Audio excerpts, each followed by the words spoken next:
మోగెను నీ కోసం ముల్లోకాలు మెచ్చుకునంగా ఆనాడెంతో మురిసిపోతివి. ప్రాణనాథుని వదిలి వెళ్ళి ఇప్పుడు వచ్చుట ఏమీ ధర్మము? కొత్తగా పెళ్లి అయిన వారము ముద్దు ముచ్చటలు మాకు లేవా?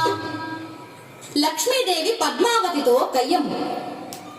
వగలు పోయే చిన్నదాన, మాటలు బాగా నేర్చిన దాన, ఎంత గడుసరి దానవు నీవు, నా పతి నీదు వలలో పడెను. పెళ్లి అయిన వారితో నీవు పరిణయమేళ ఒప్పుకొంటివి. పురుషులకేనా కరువు వచ్చిన నా మగడే నీకు దొరికినాడా?